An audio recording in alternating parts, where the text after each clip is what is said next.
Okay. Hello. I am here today with Dr. Harry Freedman, the author of Shylock's Venice, which is being published by Bloomsbury Publishing. Harry, thank you so much for joining me today. My pleasure, Yehudit. Thank you. Thank you for inviting me.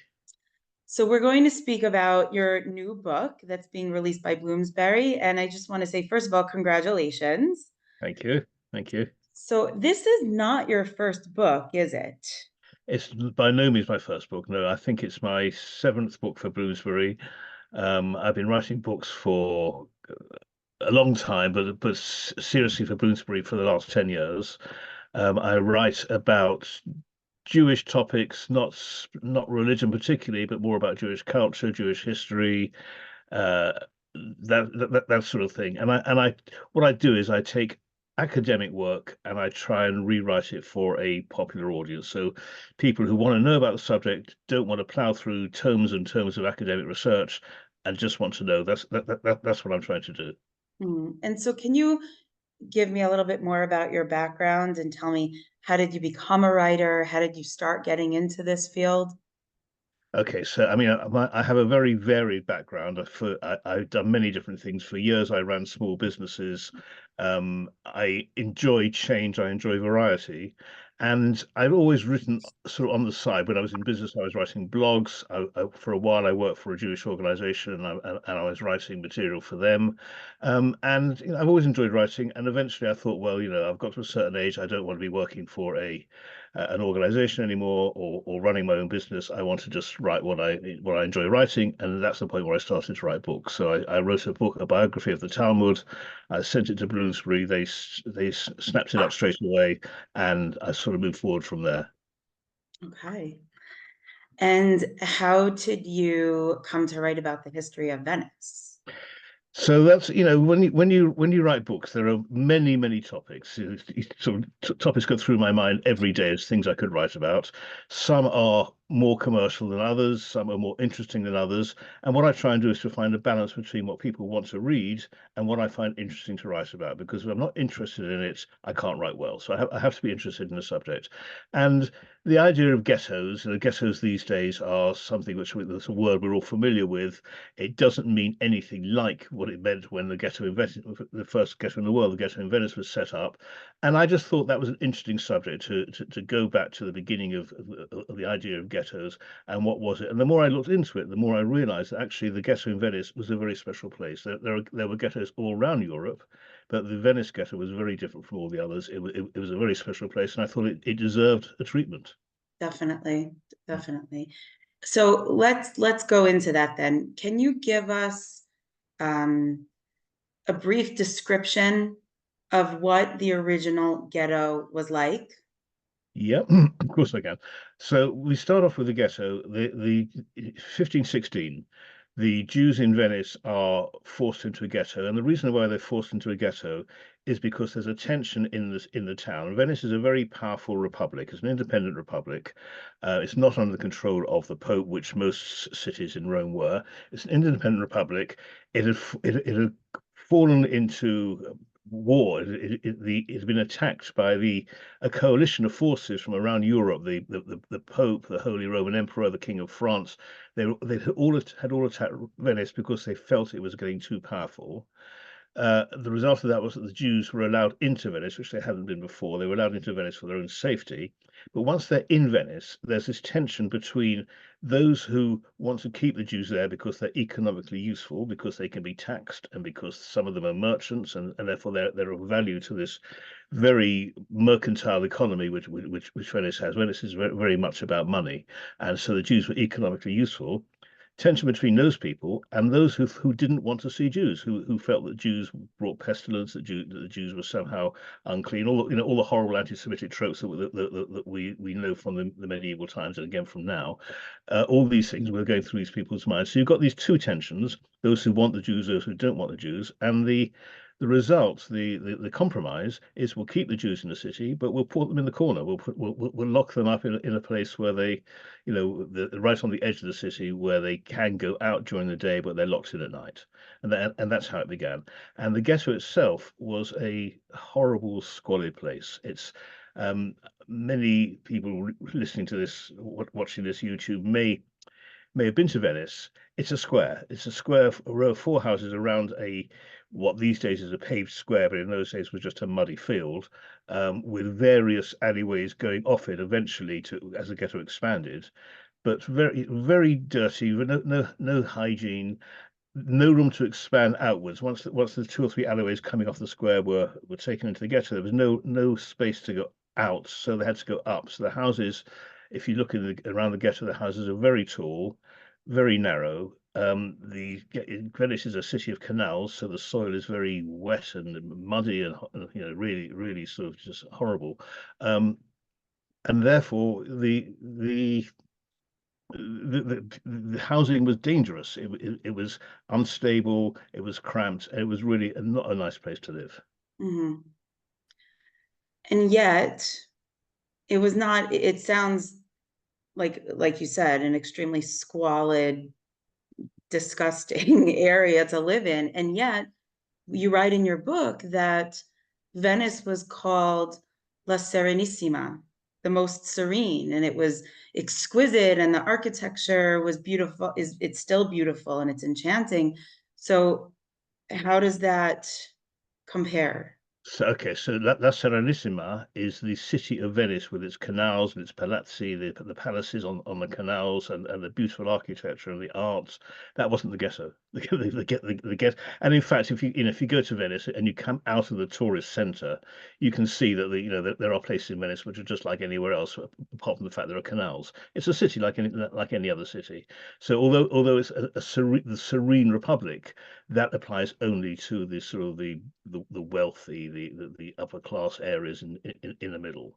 But it Mhm. regarded itself as La Serenissima because it was good for its own self-perception. Yeah, yeah. And so what you're describing is this, closed, very small area that was overcrowded, overpopulated. It sounds dirty. Um, hygienically, it was not a hygienic place to live. And yet, your book describes a vibrant place. And so I'm curious if you could talk about that. What is it that made the ghetto such a fascinating, colorful, vibrant area? Okay, so there are a number of factors. Um, Important but often overlooked is that center is so Venice is the center of printing, a center of printing, and the center of printing for Hebrew books. Now, why is that? Why was this town, which only had only let the Jews into it 20 years earlier, why was it a center of printing books? That's down to a man named Daniel Bomberg, whose name sounds Jewish, but he wasn't. He was a Belgian. He'd come to Venice. He actually he had an interesting other part of his life, which was that he was part of an underground network helping Jews escaping or converted Jews escaping from Portugal, people who've been forcibly converted to escape through Antwerp and Venice to the Ottoman Empire to Turkey. That's part of his life, but his main role, and certainly in the growth of Venice, was that he got a license to print Hebrew books. And so he set Jews were not allowed to print. Jews were not allowed to do many things. He set up a print workshop. He had to have Jews help him because he may have known Hebrew, he wouldn't have known very much. So he has a printing workshop, a printing press, employing Jews and employing Christians who are working side by side, and they're producing some of the most wonderful Jewish books, some of the first Jewish books. The Bomberg Talmud is the classic template for a Talmud. It's still used today. Nearly all the Talmuds that one sees are based on the same page layout as Bomberg. He creates a rabbinic Bible, a Mikra Gedolot, which is the first one ever made which has got the Bible text in the middle and commentaries around the outside. So so he's producing Jewish books. That is bringing in scholars into the city who are coming in to have their books printed because Jews write books. Many scholars have manuscripts on Jewish law or Kabbalah or Jewish mysticism, and they're handwritten because we're at the dawn of printing at this point, and they want their books printed. So they're coming into the city. So immediately you're getting a sort of an intellectual uplift in the city Mm. alongside. So that's one strand. The Bomberg's press is one strand. Another strand is the fact that the presence of so many Jews in a confined space, many of whom are doctors, rabbis, philosophers. Why? Because that's just, because of the printing press, and also just that's just the way. This is Italy. This is Italy at the end of the Renaissance, so it's a very intellectually vibrant time. The presence of that many people in one place, they're bouncing ideas off each other. They're interacting, and they're interacting not just amongst themselves, but also with the Christians. What we see a lot in the story of the Venice ghetto, of how Christian intellectuals and church people are coming into the ghetto to engage in discussion with Jews. When Henry VIII wants to divorce his first wife, Catherine of Aragon, he sends an envoy to Venice to try and get a Talmudic opinion as to whether or not his marriage to her originally was valid. And the envoy meets a Christian Kabbalist, Francesco Giorgi, and Francesco Giorgi takes him into the ghetto to meet a friend of his. He's a Christian in Venice with a friend in the ghetto. The friend is another Kabbalist named Eliyahu Chalfon, Elijah Chalfon. And so you've got all this interaction going on, and it becomes late Renaissance, intellectually vibrant, Jewishly cultured. Mhm. It's a fascinating place. Yes, it Yeah, sounds like it's a fascinating place. And what what interested me so much in your book is that there seems to be this medley of ethnicities and this mixture, the interactions between the Jews and the non-Jews. And even amongst the Jews, you have different groups and different ethnicities. yeah, So can you talk about the interactions both between the Jews and the non-Jews and amongst the Jews themselves? How did that sure. play out? Okay, so first of all, let's just look at the ethnicities for a minute. The original occupants of the ghetto, the first Jews to go into the ghetto, were primarily Ashkenazi Jews, Jews from Germany, who had fled Germany in the 14th century because of the plague. They were being blamed for starting the plague. They'd fled into Venice. They're the ones who go into the city and are put into the ghetto, but they're very soon joined by Jews who've been expelled from Spain and Portugal. In fact, they may have there would have been some there at the beginning. I mean, Abarbanel, Don Isaac Abarbanel is an early occupant, not of the ghetto. He's too early for that, but he's an early occupant, and his son, the early Hebreo, also. So these are Sephardi Jews who are already in Venice. But as time goes by, more and more Sephardi Jews come, and also you get another wave of immigrants who are the converted Jews. The Jews who have been forcibly converted in Portugal, who are now fleeing, who are also coming. Some are living as Christians in the city. Some come into Venice and move into the ghetto and resume their lives as Jews. And then you get another group from Turkey, who are a lot of them were original exiles from Spain, but a lot of them were Mizrahi Oriental Jews who are merchants who are coming to Venice to trade, who also have to be in the ghetto while they're in the town. So you've got this whole mix of different people.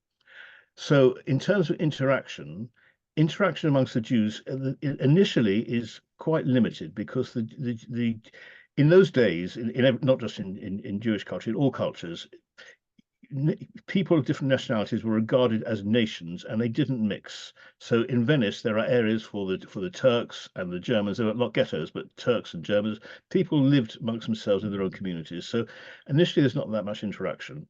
But gradually, as they meet in this tiny enclosed space, and as they intermarry and as they tend to sort of get to know each other, they do interact, and they interact over matters of Jewish law, and they interact over matters of Jewish culture, and they interact particularly over the question of how to deal with the Venice municipality, if you like, the Venetian authorities, who are forever taxing the Jews, who are forever trying to find new ways of getting money out of them, and the Jews gradually have to, they become a single mass. So by the end of the ghetto, when the ghetto finally, when Napoleon pulls the gates down, finally the Jews are a homogenous mass, even though they're still retaining their original identities. So that's the Jews amongst themselves. The Jews and the Christians is very different. The Christians initially are coming into the ghetto because one of the very few trades that Jews are allowed to practice is money lending. Or pawnbroking, really. So we talk about money lending, but really they're just lending a few coins to people who've got some rags who want a bit of money to tie them over till the next week. So the Jews are small time money lenders, and the Christians are coming into the ghetto to pawn their goods. But as they come into the ghetto, they see a different culture, and as a, they're dressed differently. The Oriental Jews are dressed differently from the Spanish Jews, and it looks interesting. And on sale in the ghetto are Kabbalistic amulets and things which are likely to bring good luck or good fortune, so they get interested in that. And then the Jews start doing they come to Jewish events. The Jews put on a play every Purim, and the Christians are banned from coming. And why are they banned? They're banned because they go. So clearly there's interaction there, and it reaches its peak, this peak of interaction in Christians and Jews, in the 17th century, with a poet called Sarah Kopior Sulam. And Sarah Kopior Sulam is these days she's regarded as one of, if not the leading poet from the early modern period in Venice, certainly one of the leading poets. She has two fundamental disadvantages. She's a Jew and she's a woman, and yet she has this incredible reputation, and she sets up a salon in her house in the ghetto. She's wealthier than most ghetto inhabitants, so clearly she's got more. Her accommodation is perhaps not as squalid as everybody else's, but nevertheless, it's in the ghetto, and you get Christian nobles and friars coming into her salon to debate with her and the other Jews who attend about culture, about literature, about music, about art. It's a very very interesting cultural mix you get there. Eventually, it all falls apart because they start to take advantage of her. These two disabilities, they conspire against her. They recognize she's vulnerable and they take advantage, and it falls apart. And that's a shame. But nevertheless, that we see a really interesting interaction there. At the same time, you've got probably the most famous resident of the ghetto is Leon Medina. Leon Medina is the leading rabbi of his age in Venice, and he has contacts in France and in England. He corresponds with people who know Shakespeare. He corresponds with John Selden, who is an English parliamentarian who's also a Talmud scholar, Christian Talmud scholar. He corresponds with him. There's a real interchange between different cultures there, and altogether it's fascinating. Yeah. Definitely. Now, how does the Venice ghetto compare with other ghettos at that time? Okay, so I said that Venice is the first ghetto in the world, and it is, but it's not the first place in the world where Jews are confined into one space. That's Prague and Frankfurt. Venice is the first place where they're locked in. In 1555, the Pope issues a bull. A bull is a papal decree. The Pope issues a bull called Cum Nimis Absurdum, just as it is absurd. That's the opening words of the decree. Just as it is absurd that the Jews, who are a reviled nation, have all this power to employ Christians and things like that. So that's the opening phrase of his bull, and he establishes ghettos in all the papal states. The papal states Mhm. being the areas of Italy which are under his control. The most famous is Rome, and it's very different from Venice because the Jews in the Roman ghetto are obliged once a year to go into a church and to listen to a sermon, usually preached by a converted Jew, extolling the benefits of Christianity and persuading them to convert. So they're living their lives are much harder. I mean, it's not. I'm not. That doesn't mean it's easy for the Venetians. It's not easy for the Venetian Jews. The Talmud is burnt in Venice just as it's burnt across Italy, but they haven't quite got the same oppression, and that largely comes because Venice has always kept its distance from Rome. Although it's a Catholic state and it pays lip service to the Pope, it's politically independent, and it's Mhm. not going to be pushed into doing anything just because Rome says it should do so. So the Roman ghetto is probably the worst example in Italy of what a ghetto is like. There are ghettos all around Europe at that time, and each one is different. But fundamentally, the ghetto experience is one of persecution, of pogroms, of horrible, horrible times. I'm not saying it's nice. It was nice to live in the Venice ghetto, but it was if you wanted to live anywhere in Europe in the 16th or 17th century, and you were a Jew, Venice is probably the place to live. Interesting. Yeah. Interesting. I was going to ask you why all these merchants and business people and intellectuals were coming there, and you're saying that it was actually out of the other areas that it was one of the best places to live. Yeah, but it's not like today where you can choose to go to a different country. You didn't have free immigration. The reason why the merchants particularly going there is because Venice is a sea trading economy, and its basic trade was shipping goods across the Mediterranean from Venice, or otherwise from Europe to Turkey, because Turkey is where the goods coming from the east, from India and China, are ending up, and then they're being shipped across the Mediterranean to Venice. And although the Venetians, by the time the ghetto was established, the Venetians are beginning to lose their monopoly on that trade. Nevertheless, they still got quite a lot of that trade. And so, the Jews who fled Spain and the converted Jews who fled Portugal have got networks around the world. So they're all traders. They're all merchants. So they're coming into Venice for trade. They're not coming to Venice because they've looked at a book and said, where should we go and live? Mhm. People didn't do that in those days. Yeah, I understand. Okay. And then I'm curious, I'd like to shift towards the character of Shylock Okay. and Shakespeare. And I'm curious if you could talk about, because there are a lot of books about the history of Venice, Yeah. and you chose specifically to name this book Shylock's Venice, Yeah. and you incorporate discussion about Shakespeare's choice of using the character of Shylock, his characterization of Shylock, the traits. And I'm curious if you could talk a little bit more about who Shylock was and, whether Shakespeare even knew about Jewish life and what Jews were doing in Venice at the time. Interesting. Okay, so I mean, when I talk about the book to audiences, I ask them, do they believe that The Merchant of Venice is a anti-Semitic play or a philo-Semitic play? And the audience is always divided. And that's what's so fascinating about Shakespeare, is that although Shylock is a villain in as much as he wants his pound of flesh, at the same time you can see that Shakespeare has a tremendous sympathy for Shylock. There's a speech, if you prick me, do I not bleed? Does the Jew not have hands? Does the Jew not have eyes? This is not an anti-Semitic speech.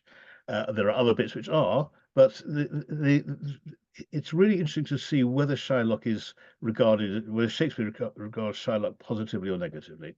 I think the only way to understand Shylock is to understand Shakespeare and understand Shakespeare's experience, or actually lack of experience, with Jews, because Jews are banned from England. And when Shakespeare was writing at the end of the 16th century, officially there are no Jews in England. There are a few.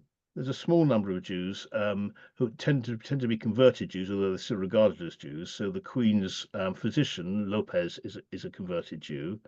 Shakespeare is supposed to have had, although this is not proven in any way, it's said that Shakespeare had a relationship with the daughter of a converted Jew, Emilia Bassano.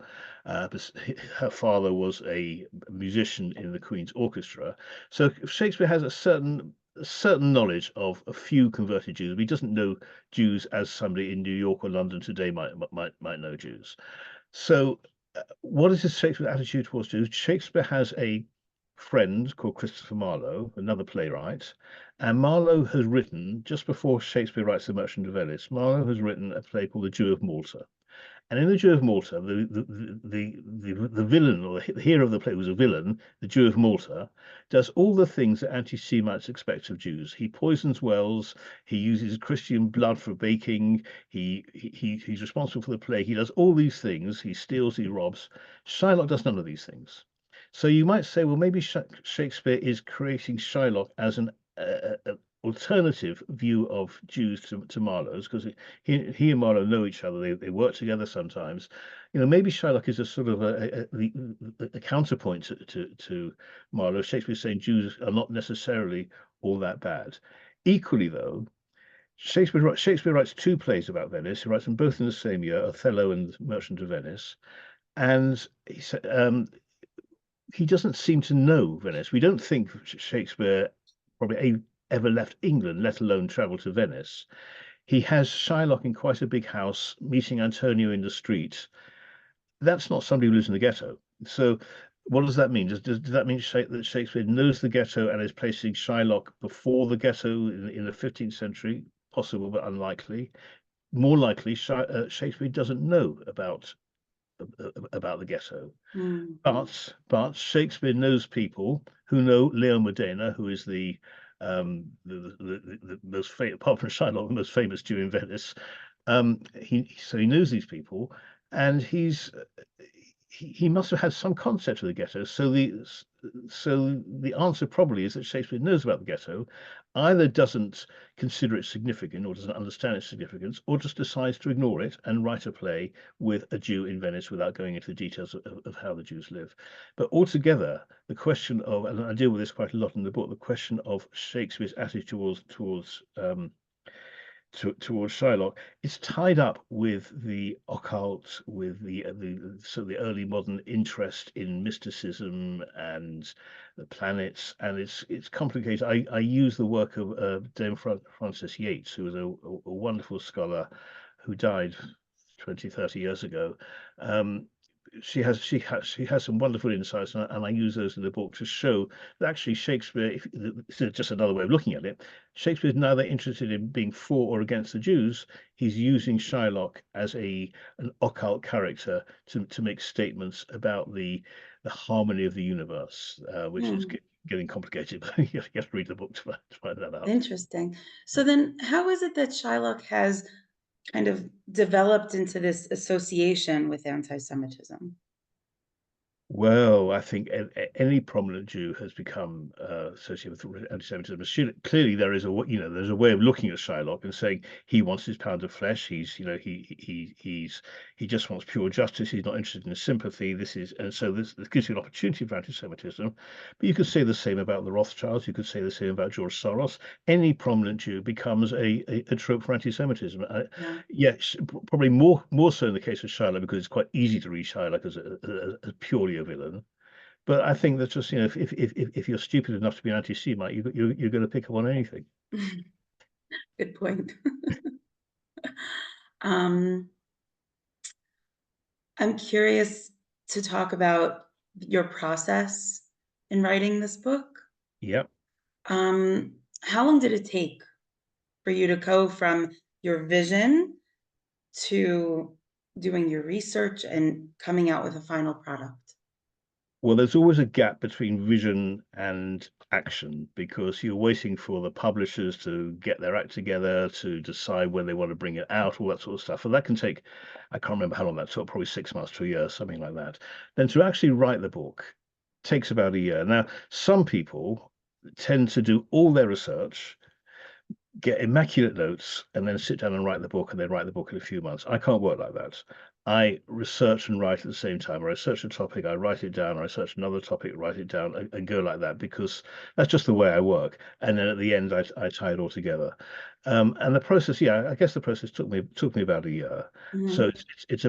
it's about I try and research chronologically, but obviously that doesn't always happen. I wanted to start with the expulsion of Don Isaac Abarbanel from Spain because he gives an eyewitness account of what that was like, and his arrival in Italy and his ending up in Venice. That's before the ghetto, and I sort of took it forward chronologically from there. But I'm researching as I go, really.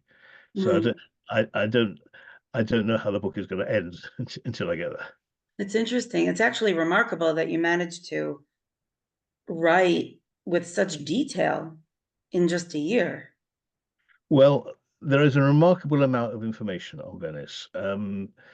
Somebody wrote a review of my book saying that I'd trawled through the Venetian archives. I hadn't. The Venetian archives are written in a medieval Venetian dialect of Italian, which I couldn't begin to understand. I read a lot of academic research, and when you read academic research, two things happen. One is you find conflicting opinions. One scholar says X, the other scholar says no, it wasn't, it was Y. And you also find a lot of detail which might be interesting in a scholarly basis, but not necessarily interesting to the reader. So Yeah. I have to first of all decide which opinion I'm going with, and then I have to decide which information is actually important and worth keeping, and which information has to be discarded because at the end of the day, I'm writing a book, not an encyclopedia. Mhm. So there's a lot of judgment all the way through. So this I find this to be fascinating because your book is written, and I think most of your books are written in a popular tone. meaning Yeah, they're not, you're taking a subject that has tremendous academic sources that have already been written, and the way that you've written it is really accessible to anyone who's not familiar with the topic. And so I'm curious if you could talk about, excuse me, how do you shape history into a gripping narrative? that's what it's all about, I think. I think that at the end of the day, you have to remember you're writing for people. I think a lot of people forget that. A lot of people are so carried away with the subject, they just want to write the subject. But you're not. You're writing for your reader. And so therefore you have to make the story interesting. And I have a slogan, which is that good nonfiction tells an exciting story. Because if it doesn't tell a story, I so often read books and I give up halfway through, or I'm just bored as I'm reading them because, yeah, I'm getting lots of information, lots of facts, but I want more than that. I want something to keep me engaged. I want something which makes me turn the page. So there is technique in this, and there is about a technique of, you have to end a chapter, leaving people wondering what's going to happen next. You have to do the same in a slightly lesser scale with each page, really. You have to keep it going. Um, so you get the facts. Sometimes what I do is I pretend I'm talking to kids. So I've got the facts, and then I just make up a little. How would how would I present this to a kid? And then well, I wouldn't write it in that way, but it gives me a sense of the way in which the story's got to go. Yeah, I love that. That's a lot of people say that if you want to be able to convey information clearly, then you should imagine that you're talking to a group of children. So, Yeah, that's right. Yeah, and also just remember that the stories, human society is built on stories. We are storytellers fundamentally. I mean, we all have our own stories, and we like to hear other people's stories. So, tell stories. That's and so you spoke about the academic sources that you were using, but um, can you talk more about why is it that there are so many sources that have documented the history of Venice at that time? I think it's interesting if you look at the academics who are writing about Venice, a good proportion of them are people from Italian families. And I think this is really a consequence of Shoah as much as anything else. Italian Jewry, like so much Jewry, so much of European Jewry was destroyed during the Shoah, and there are people out there who want to regain, restore Italian Jewish history to its place. So you've got a number of families, names I've got in my book, who are also now scholars. Certain, family names in the ghetto, and their descendants are writing books about Venice. So that's interesting. Um, Generally, Jewish history over the last 30, 40 years really has become there's much more interest in Jewish history. Prior to that, Jewish scholarship was mainly really about law and customs, and now is much more about history now. Um, and I think that I don't know. I mean, I can't really put my finger on why so many people are writing about Venice, but it certainly is the case that Venice is interesting. I mean, partly, I suppose, it's just the city itself. Venice is a very different place from anywhere else in Europe. It is a city of canals. It's the only other place which begins to compare is Amsterdam, and nothing like that because Amsterdam has far fewer canals and it's much more, doesn't have the same level of Renaissance art and architecture. Um, Venice is a unique place in the world, and I think its history is therefore unique as well. Definitely. And so I'm curious that for anyone who's planning on going to Venice, are there any hidden gems that you would recommend seeing?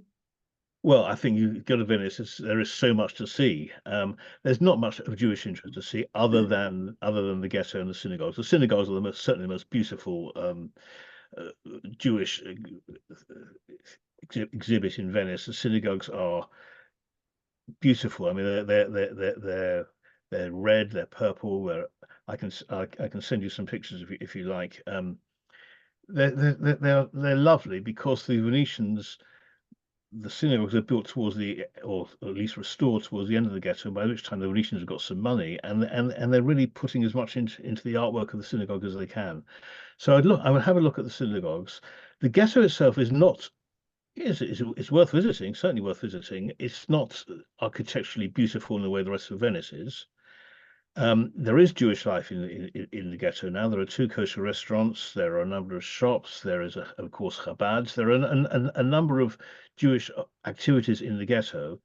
There's also, and this is everywhere you go in the ghetto, echoes and memories of the Shoah. There are, as you walk down the streets in the paving stones, there are plaques in memory of people. There are plaques on the walls. There is a remarkable set of three great big brass panels on the wall of one of the squares depicting the capture of the Jews in Venice and the expulsion and the camps. So the Shoah is very, very present in the ghetto. But the thing that really strikes me about the ghetto, and I think is worth hanging on to if you go there, is that there are two sites in Europe which are physical memorials, physical monuments to the Shoah. One is Auschwitz and the other camps, and the other is the Venice ghetto. Not so much, maybe I'm saying that wrong. Not so much memorials to the Shoah, memorials to Jewish history.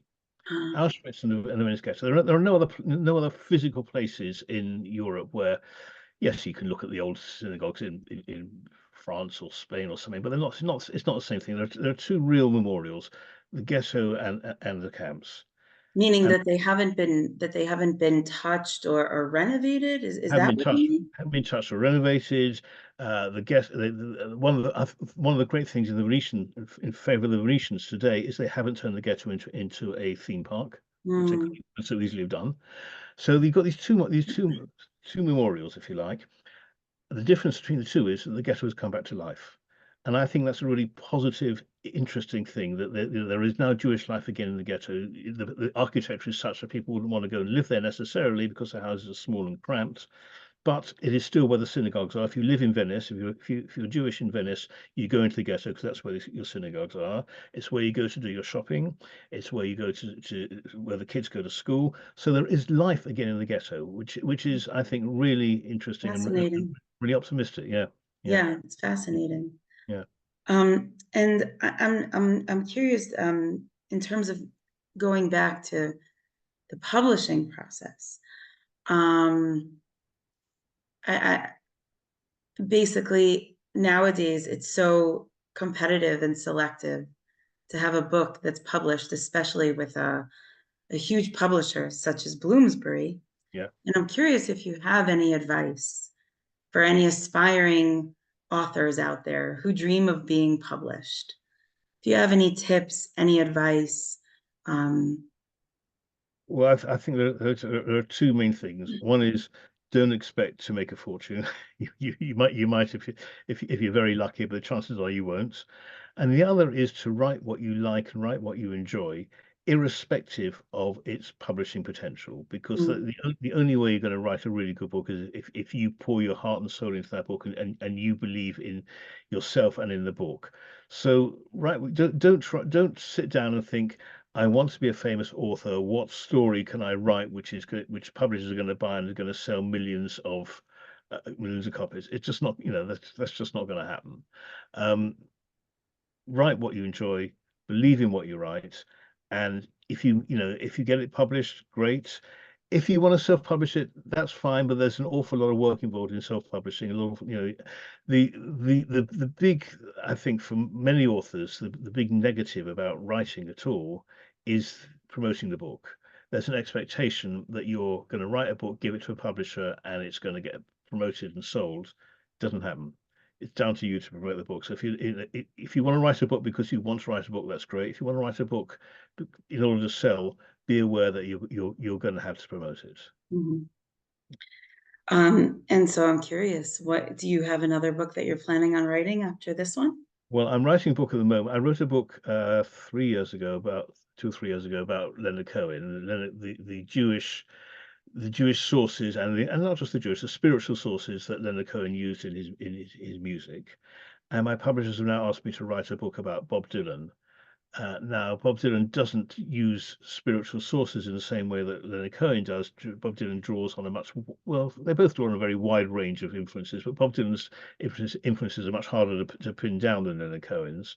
But there is a lot of Jewish life, if you like, in Bob Dylan. He comes from a Jewish family. He's involved when he's young in the civil rights movements, which many Jews are involved in. He's living in Greenwich Village amongst other Jews in the folk movement. So I'm writing about Dylan, not particularly Bob Dylan the Jew, but early Bob Dylan, Bob Dylan in his context as a protest singer, as a Jew, as an influence on his generation. Well, it sounds fascinating, and I look forward to reading it when it comes out. Yeah, So, Harry, thank you so much for joining me today. that's Really my pleasure. appreciate it. Yeah. And Shylock's Venice is available now from Bloomsbury. It's available in in bookshops everywhere and on Amazon as well. So we thank you, and we look forward to speaking with you again. Thank you, Yehudit. Thank you. Very, very nice to talk to you. Thanks for inviting me. You All the best. too. Thank you.